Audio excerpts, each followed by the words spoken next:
আসসালামু আলাইকুম। এটিএন বাংলার সাংবাদিক সবাইকে স্বাগত জানাচ্ছি। তামান্না মৌ, শুরুতে বিআরবি কেবলস সংবাদ শিরোনাম। কাল থেকে আবার গণপরিবহনের ভাড়া বাড়ছে ৬০ ভাগ।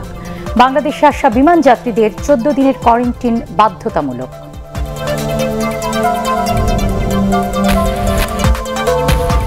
করোনায় আজও শনাক্ত ৫,০০০-এর বেশি, মৃত্যু ৪৫।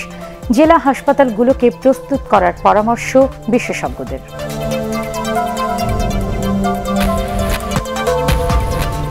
লালবাগ কেল্লাকে আদিরূপে ফিরিয়ে আনতে কাজ শুরু। হাম্মামখানার সংস্কারে কাজ করছেন দেশি বিদেশি স্থাপত্য বিশেষজ্ঞরা।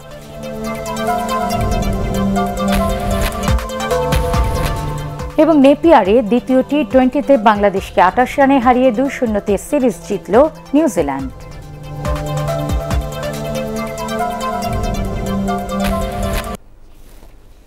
শুনছিলেন বিআরবি কেবলস সংবাদ শিরোনাম। এবার বিস্তারিত। অর্ধেক যাত্রী নেওয়ার শর্তে আগামীকাল থেকে দেশের সব গণপরিবহনের ভাড়া ৬০ ভাগ বাড়ানোর সিদ্ধান্ত নিয়েছে সরকার। করোনার সংক্রমণ বেড়ে যাওয়ায় আগামী ২ সপ্তাহ এই আদেশ বহাল থাকবে। এদিকে বাংলাদেশে আসা বিমান যাত্রীদের ১৪ দিনের কোয়ারেন্টাইন বাধ্যতামূলক করেছে বেসামরিক বিমান চলাচল কর্তৃপক্ষ। আরও জানাচ্ছেন সৈয়দ রিয়াজ। দেশে করোনা ভাইরাসের সংক্রমণ বেড়ে যাওয়ায় আবারও বাড়ল গণপরিবহনের ভাড়া। অর্ধেক যাত্রী নিয়ে পরিবহন চালানোর নির্দেশনা জারির পর বাস মালিকরা বাংলাদেশ সড়ক পরিবহন কর্তৃপক্ষ বিআরটি এর কাছে শতকরা ৬০ ভাগ ভাড়া বাড়ানোর প্রস্তাব দেয়। সোমবার রাতে এ নিয়ে বৈঠকের পর ভাড়া বাড়ানোর প্রস্তাব সড়ক পরিবহন মন্ত্রণালয়ে পাঠায় বিআরটিএ।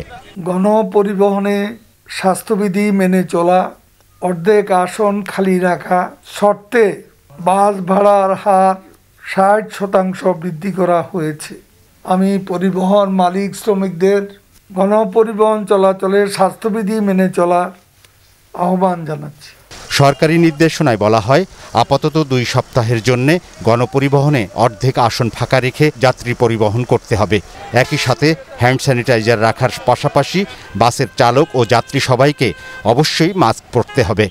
আমাদের নিজেদের সুরক্ষার স্বার্থে, আমাদের পরিবার পরিজন প্রতিবেশীদের সুরক্ষার স্বার্থে সরকারি এই নির্দেশনা মেনে চলার জন্য আমি সকলের কাছে আবারও আহ্বান জানাচ্ছি। এদিকে বাংলাদেশে আসা ও বাংলাদেশ থেকে বিদেশে যাওয়া সব বিমান যাত্রীকে বাধ্যতামূলকভাবে করোনা পরীক্ষার নেগেটিভ সার্টিফিকেট সাথে রাখতে হবে বলে জানিয়েছে সিভিল এভিয়েশন কর্তৃপক্ষ। এছাড়া যুক্তরাজ্য সহ ইউরোপের দেশগুলো থেকে আসা যাত্রীদের বাধ্যতামূলকভাবে ১৪ দিনের জন্য নির্ধারিত হোটেলে প্রাতিষ্ঠানিক কোয়ারেন্টাইন এবং অন্যান্য দেশ থেকে আসা যাত্রীদের ১৪ দিনের হোম কোয়ারেন্টাইনে থাকার নির্দেশনা দিয়েছে civil aviation. Syed Riaz, ATN Bangla, Dhaka. দেশে আজও করোনায় মারা গেছেন ৪৫ জন, নতুন শনাক্ত ৫,০০০-এর বেশি। শনাক্তের হার প্রায় ১৯%। মোট মৃত্যু পৌঁছে গেছে ৯,০০০-এর কাছাকাছি।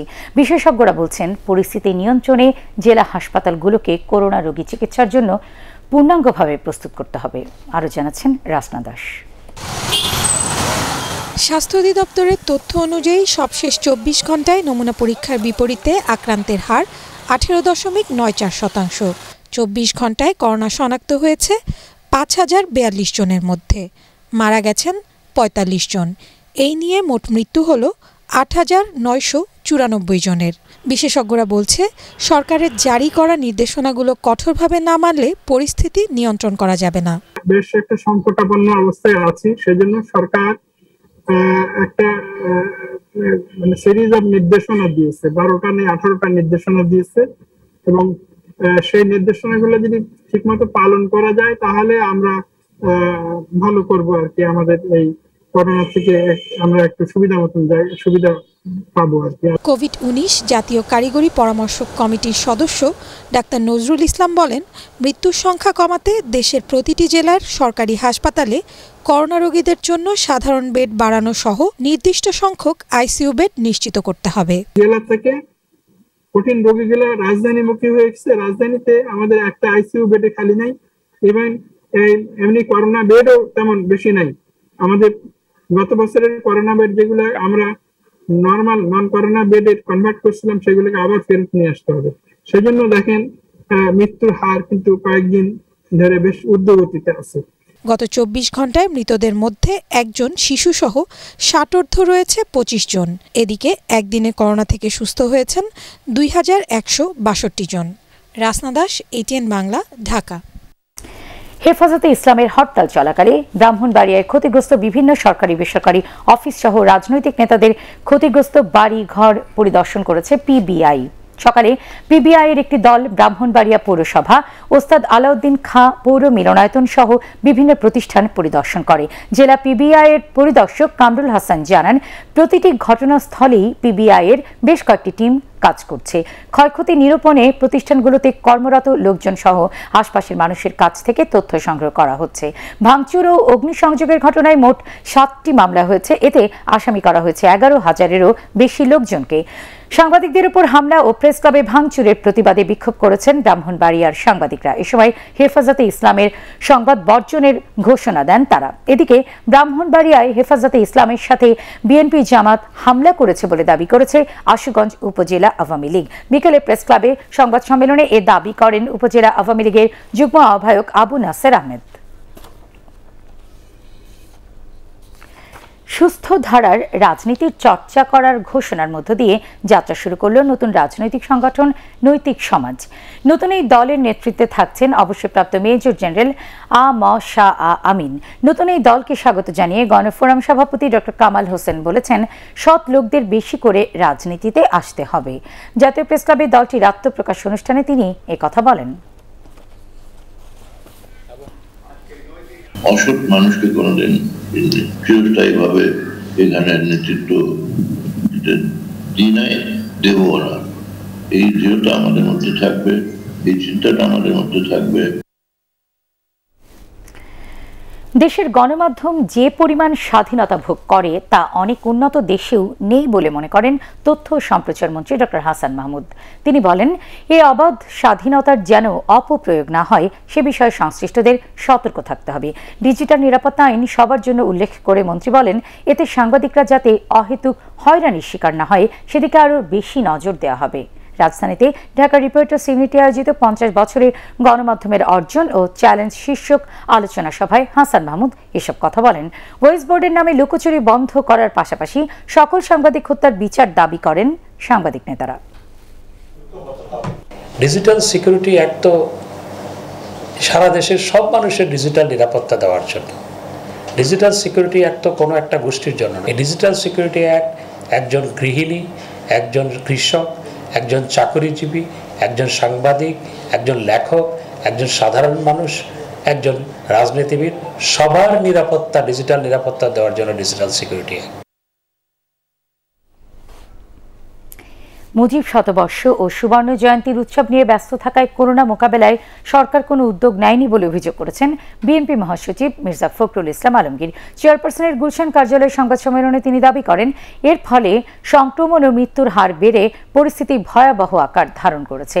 দেশব্যাপী দুদিনের বিক্ষোভ কর্মসূচিকে কেন্দ্র করে বিএনপি নেতাকর্মীদের উপর নতুন করে পুলিশি হামলা, নির্যাতন শুরু হয়েছে বলেও অভিযোগ করেন মির্জা ফখরুল।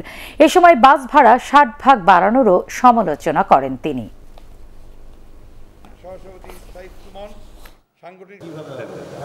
বিদেশি মেহমানরা আসছেন, তার অনেক আগেই কিন্তু আপনার স্বাস্থ্য অধিদপ্তর থেকে বলা হয়েছিল যে খুব মারাত্মকভাবে এটা আসছে, অবিলম্বে আপনার সেটা বন্ধ করা দরকার।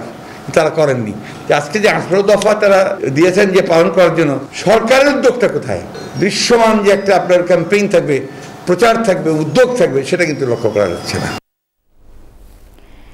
ঢাকায় মুঘল স্থাপনার অন্যতম নিদর্শন লালবাগ কেল্লাকে আদিরূপে ফিরিয়ে আনতে কাজ শুরু হয়েছে। ত্রিমাত্রিক স্থাপত্য নকশা তৈরি ও গবেষণার মাধ্যমে কেল্লার হাম্মামখানার সংস্কারে কাজ করছেন দেশি বিদেশি স্থাপত্য বিশেষজ্ঞরা। এই কাজে অর্থায়ন করছে মার্কিন যুক্তরাষ্ট্র। দেখুন ফজলে রাব্বির রিপোর্ট।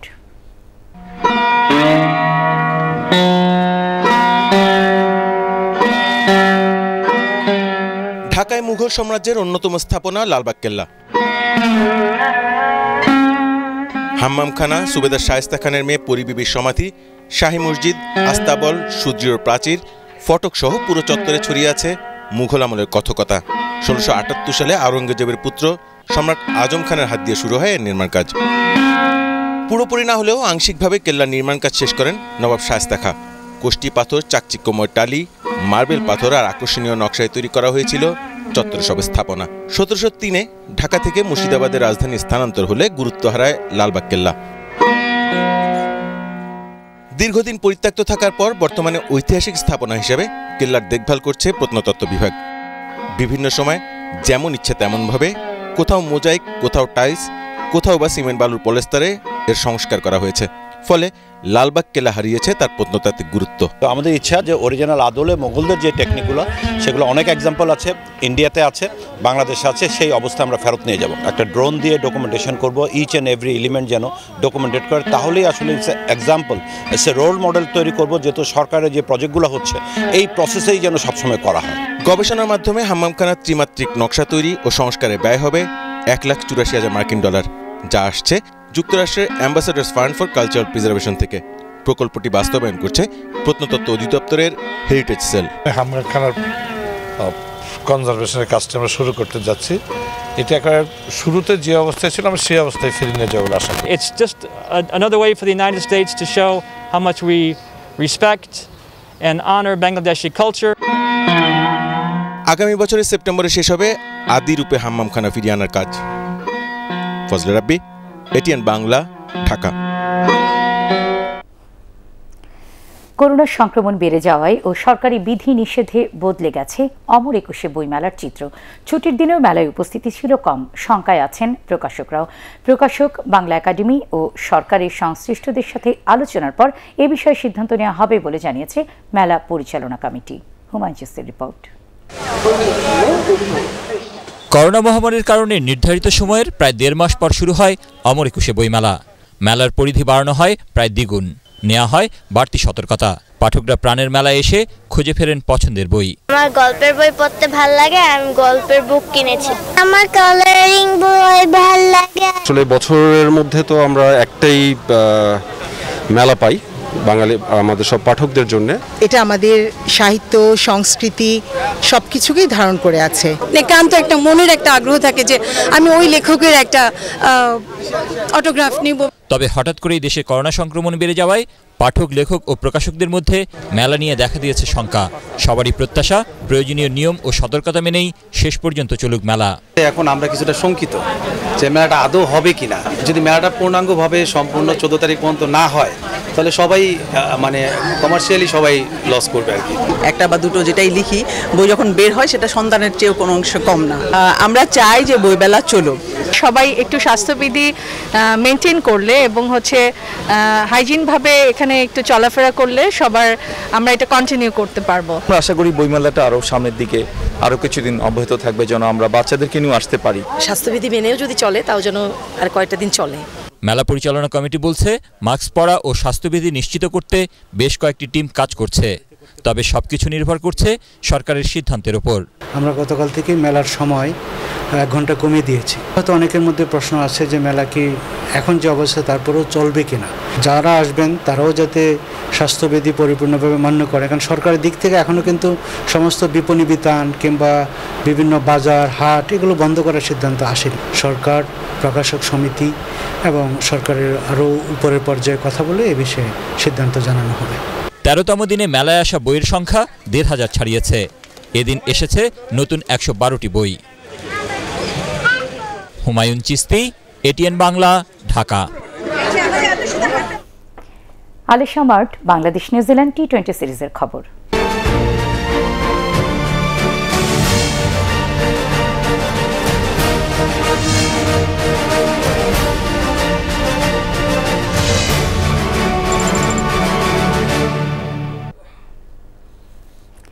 নেপিয়ারে দ্বিতীয় টি20তে বাংলাদেশকে 28 রানে হারিয়ে 2-0-তে সিরিজ জিতল নিউজিল্যান্ড। বৃষ্টিতে খেলা বন্ধ হওয়ার আগে স্বাগতিকদের সংগ্রহ ছিল 5 উইকেটে 173 রান। এরপর বৃষ্টি আইনে 16 ওভারে 170 রানের লক্ষ্যে খেলতে নেমে 7 উইকেটে 142 রানে থামে বাংলাদেশের ইনিংস। ম্যাচ সেরা হন black cap batsman Glenn Phillips. দেখুন এস.এম. আশরাফের রিপোর্ট। সিরিজে অন্তত একবার নিউজিল্যান্ড বোলারদের পাল্টা আক্রমণের দৃশ্য দেখার স্বাদ পেলেন বাংলাদেশের সমর্থকরা। সৌম্য সরকার যতক্ষণ ক্রিজে ছিলেন, রান তাড়ার দৌড়ে দুর্দান্ত গতিতে এগুচ্ছিল টাইগাররা। 25 বলে হাফ সেঞ্চুরি তুলে নেন সৌম্য। তার 27 বলে 51 রানের ইনিংসে 4-5টি ছক্কা 3টি। দলের 94 সৌম্যের বিদায়ের পর মোহাম্মদ নাইমের ব্যাট কিছুটা সময় লড়াই করেছে, কিন্তু 38 রান করে দলীয় 110-এ তার বিদায়ের পর বাকিরা ব্যস্ত হন প্যাভিলিয়নে ফেরায়। অধিনায়ক মাহমুদুল্লাহ খেলেন 12 বল, আর আফিফ, মিথুন, সাইফুদ্দিনদের কেউই টিকতে পারেননি 6 বলের বেশি। তাতে নিউজিল্যান্ডের মাটিতে সব ধরনের ক্রিকেট মিলে 31তম পরাজয় নিয়ে মাঠ ছাড়তে হয় বাংলাদেশকে। এর আগে সফরকারী বোলাররা উঠতে থাকা নিউজিল্যান্ডকে মাটিতে নামাতে পারেনি, যদিও 55 রানের মধ্যে 3 উইকেট তুলে নিয়ে 7ম ওভার পর্যন্ত স্বস্তিতেই কেটেছে বাংলাদেশের ইনিংস। পুরো সিরিজে তাসকিনের এই ক্যাচটা শেষ পর্যন্ত স্মরণীয় হয়ে থাকতে পারে। এরপর ম্যাচ সেরা গ্লেন ফিলিপসের 31 বলে 58 আর ড্যারিল মিচেলের ঝোড়ো 34 রানের ইনিংসে আরও একবার 200 রানের দিকে ছুটতে থাকে কিউইরা। বৃষ্টিতে 17 ওভার 5 বলে খেলা বন্ধ হওয়ায় তার হয়নি।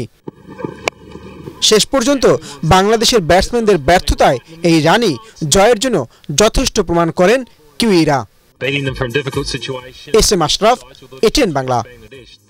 প্রবাসী আয়ের উপর নির্ভরশীল অনেক দেশ করোনায় ক্ষতিগ্রস্ত হলেও বাংলাদেশে এর তেমন কোনো প্রভাব পড়েনি বলে জানিয়েছেন পররাষ্ট্র প্রতিমন্ত্রী ডক্টর শাহরিয়ার আলম। অন্তত 20 ভাগ কর্মীকে উন্নত প্রশিক্ষণ দিয়ে বিদেশে পাঠালে প্রবাসী আয় কয়েকগুণ বেড়ে যাবে বলেও মনে করেন তিনি।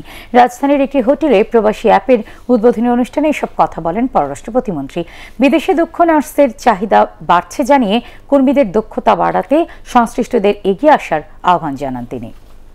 সরকারের ফরেন ব্লু অ্যান্ড হোয়াইটের কাছাকাছি মাঝখানের পর্যায়ে কাজ করতেন, তারা কিন্তু প্রচুর কাজ হারিয়েছেন।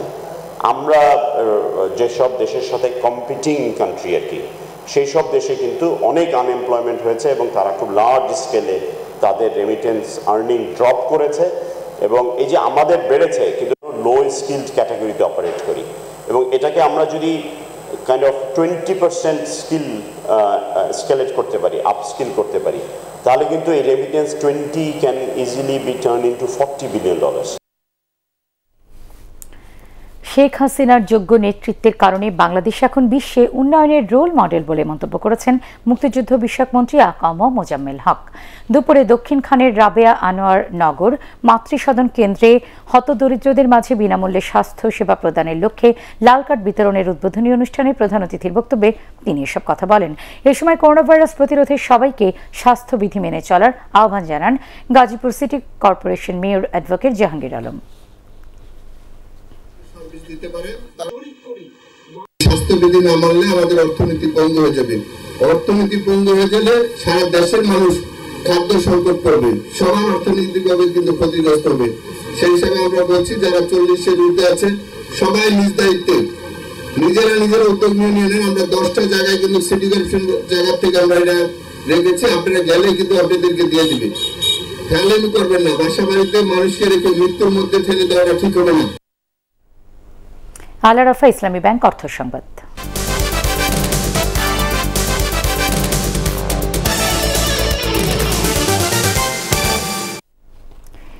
মূলধন ও পৃষ্ঠপোষকতার অভাবসহ নানা প্রতিকূলতার সম্মুখীন হয়েছে মৌলভীবাজারের মণিপুরী তাঁত শিল্প। দেশ বিদেশে এই শিল্পের ব্যাপক চাহিদা থাকা সত্ত্বেও তাঁত বোর্ডের প্রয়োজনীয় উদ্যোগ না থাকায় হারিয়ে যেতে বসছে এই আদি শিল্প। পহেলা বৈশাখ ও ঈদ উপলক্ষে আগে এসব তাঁতিপাড়া যেখানে ব্যস্ত থাকত কাপড় তৈরিতে, করোনার প্রভাবে এখন তা নিস্তব্ধ। কর্মহীন হয়ে পড়েছেন তাঁতিরা। এমন পরিস্থিতিতে শিল্প ধ্বংসের হাত থেকে বাঁচাতে সরকারি প্রণোদনা চেয়েছেন তারা। আন্তর্জাতিক সংবাদ।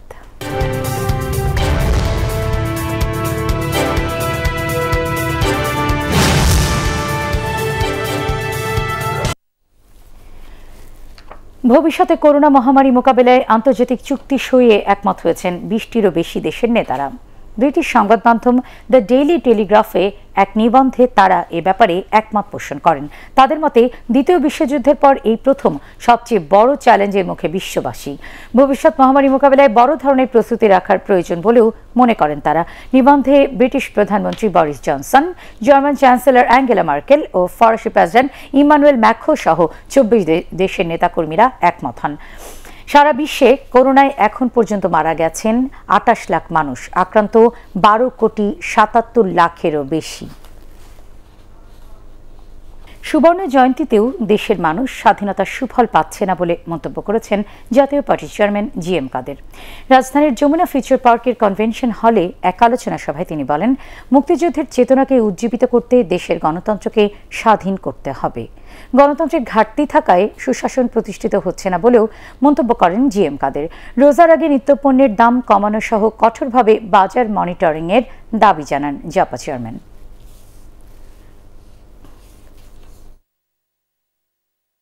আমরা যদি এই সরকার পদ্ধতিকে সম্পূর্ণভাবে পরিবর্তন না করতে পারি, যে জন্য স্বাধীনতার যুদ্ধ হয়েছিল, সেই চেতনাকে যদি আমরা পুনর্জীবিত না করতে পারি এবং বাস্তবায়িত না করতে পারি, এই দেশের মানুষের মুক্তি শুধু সরকার পরিবর্তনে হবে না। জিনিসপত্রের দাম যে হারে বাড়ছে, প্রতিদিন যেভাবে দুর্নীতি বাড়ছে, প্রতিদিন যেভাবে বিভিন্নভাবে অনিয়ম অনাচার এবং সাধারণ মানুষের জীবনের নিরাপত্তাহীনতা বাড়ছে, এটাকে চলতে দেওয়া যায় না। এবার পার্টিক্স খেলার খবর।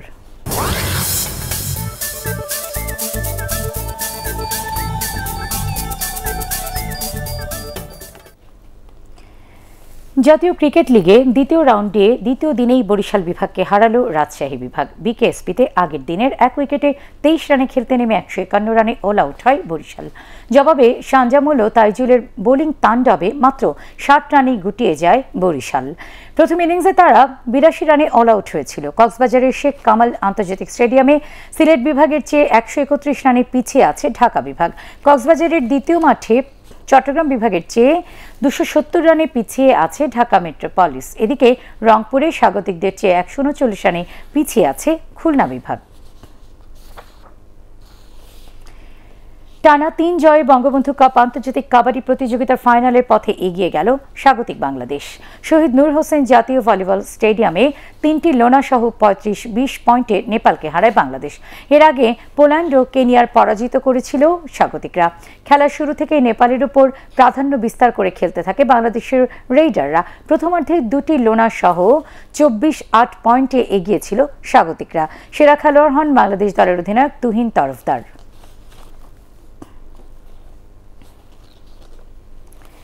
বঙ্গবন্ধু নবম বাংলাদেশ গেমসে বডি বিল্ডিং ইভেন্টে কোয়ালিফিকেশন রাউন্ড শেষে ফাইনালের জন্য 75 জন খেলোয়াড় বাছাই করা হয়েছে। 3 দিনের এই প্রতিযোগিতায় 4টি ইভেন্টের 15টি ক্যাটাগরিতে দেশের 4 শতাধিক নারী ও পুরুষ বডি বিল্ডার অংশ নেন। আগামী 2 এপ্রিল জাতীয় ক্রীড়া পরিষদ অডিটোরিয়ামে বাংলাদেশ গেমস বডি বিল্ডিং ইভেন্টের ফাইনাল হবে। প্রতিযোগিতার চলাকালে উপস্থিত ছিলেন বাংলাদেশ বডি বিল্ডিং ফেডারেশনের সাধারণ সম্পাদক ও মিস্টার বাংলাদেশ নজরুল ইসলাম। এ সময় মিডিয়া কমিটির চেয়ারম্যান নুরুল ইসলাম নাইম ও স্পন্সর প্রতিষ্ঠান ফিটনেস ইনসাইডের পরিচালক শামীম আহমেদ সহ অন্যান্যরা উপস্থিত ছিলেন। শেষ করার আগে বিআরবি কেবল সংবাদ শিরোনাম আরও একবার। কাল থেকে আবার গণপরিবহনের ভাড়া বাড়ছে 60 ভাগ। বাংলাদেশে আসা বিমান যাত্রীদের 14 দিনের কোয়ারেন্টিন বাধ্যতামূলক।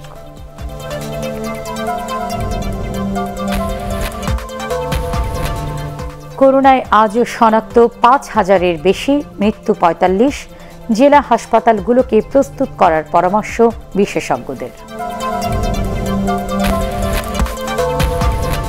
লালবাগ কেল্লাকে আদি রূপে ফিরিয়ে আনতে কাজ শুরু। হাম্মামখানার সংস্কারে কাজ করছেন দেশি বিদেশি স্থাপত্য বিশেষজ্ঞরা।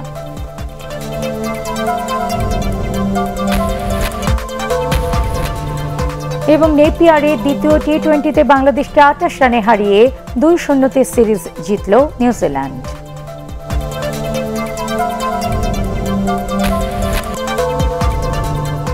পরবর্তী সংবাদ দেখার আমন্ত্রণ জানিয়ে এখনকার মতো শেষ করছি।